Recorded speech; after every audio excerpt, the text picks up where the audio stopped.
L'industriel Jean-Baptiste André Gaudin naît en 1817 au sein d'une famille ouvrière dans le département de l'Aisne, plus précisément à Équerry.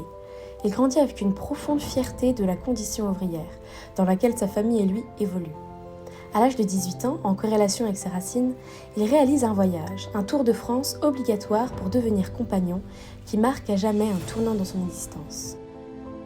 En effet, il se lance en 1835 dans un voyage d'une durée de près de 2 ans, au cours duquel, accompagné de son cousin germain Jacques Moret, il sillonne la France entière pour effectuer un apprentissage industriel. Malgré son jeune âge, Gaudin développe un sens de l'observation très critique, lui permettant l'éveil d'une prise de conscience de la réalité de la condition ouvrière au XIXe siècle. En 1837, une fois ce voyage achevé, il retourne travailler dans l'atelier paternel. 3 ans plus tard, il épouse Esther Lemaire et simultanément, grâce à l'argent obtenu de cette union, il ouvre son propre atelier de poêlerie. Des poêles ayant pour particularité l'utilisation de la fonte moulée, qui deviendra la griffe de la maison, et qui marque le début du grand succès de Gaudin. En 1846, Gaudin entreprend de déménager son usine à Guise, qui signera la première étape dans la construction de son familistère. Depuis son voyage, Gaudin est membre actif de la pensée fouriériste et il se porte d'ailleurs candidat aux élections pour l'Assemblée constituante, en se présentant comme un candidat phalanstérien. En 1854, Gaudin investit le tiers de sa fortune dans une colonie phalanstérienne au Texas, dirigée par Victor Considérant, qui se révélera être un terrible échec. Ce concept de phalanstère visait à améliorer les conditions sociales et économiques des individus en créant une communauté égalitaire et autosuffisante où les besoins des membres étaient satisfaits de manière équitable, en éliminant les inégalités sociales et en émancipant les travailleurs et les femmes.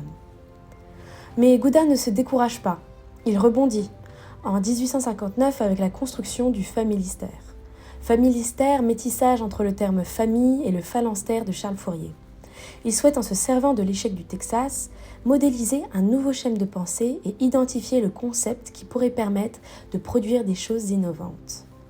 Par ce raisonnement de conception, Gaudin entreprend une disjonction entre son champ représentatif et les paramètres connus et établis par Charles Fourier. Gaudin organise son raisonnement en séparant la tradition de l'innovation, afin de concevoir des priorités nouvelles. Il s'éloignait des idéologies socialistes de l'époque qui prônaient la nationalisation des moyens de production pour plutôt adopter une approche basée sur la propriété privée et la libre entreprise.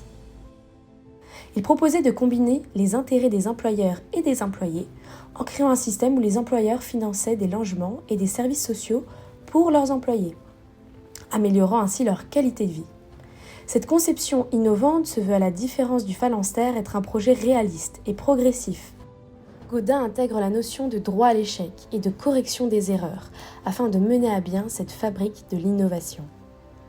Gaudin est alors consacré par Frédéric Engels utopiste réaliste grâce à son projet social concret, tandis que Fourier représentait uniquement le projet utopique. Michel Rieux-Sarcey apporte cette clarification réaliste, réelle de l'utopie, qui désigne la transformation sociale pensée en termes de réforme, de structure et des droits de tous et chacun. Fourier axait son travail sur des principes socialistes utopistes dans lesquels ses pensées étaient davantage rousseauistes, notamment avec sa perception du travail agricole et de la vie à la campagne, qui s'inscrivent dans le concept d'une vie collective. Gaudin, quant à lui, s'appuie sur des principes capitalistes, certes utopiques, mais capitalistes. Il est le directeur d'une société innovante qui, par ses idées industrielles, promeut le progrès individuel par le biais de la collectivité et la préservation de la vie familiale. Fourier désirait profondément conquérir et transformer la société environnante avec le concept du phalanstère, tandis que le modèle du familistère de Gaudin n'est pas applicable au reste de la société, seulement pour ses employés fidèles. Fourier souhaite que tout homme, femme et enfant, dès l'âge de 3 ans, travaillent ensemble, afin de gagner leur vie. Gaudin, au contraire, instaure l'éducation au service de la transformation sociale, en la rendant obligatoire jusqu'à l'âge de 14 ans. En effet, Gaudin souhaite offrir aux habitants du familistère des équivalents de la richesse, tels que le bien-être, la culture, une satisfaction jusque-là réservée aux classes aisées. Le familistère est un établissement communautaire dans lequel des familles et individus bénéficient des coopératives de logement et des coopératives de consommation, afin de lutter contre le paupérisme croissant des catégories populaires. Par cette proposition de réforme, Gaudin désire l'organisation d'une société harmonieuse qui reflèterait une parfaite entente entre les habitants du familistère. un idéal d'autonomie ouvrière, où l'ouvrier recouvre sa dignité. Gaudin adopte la triptyque fouriériste afin de proposer une alternative au système salarial classique, capital, travail, talent. Innovation fondamentale de Fourier. Toutefois, à la différence de ce dernier, Gaudin, dans l'idée de démocratie ouvrière, souhaite assimiler la notion de talent au fait d'acquérir des responsabilités au sein de l'entreprise, dans laquelle l'autogestion peut s'appliquer. En effet, Gaudin est contre les systèmes égalitaires. Il établit la répartition des bénéfices en fonction des services rendus, ainsi que des mérites personnels des individus, pratiquant l'idée de travailleurs propriétaires.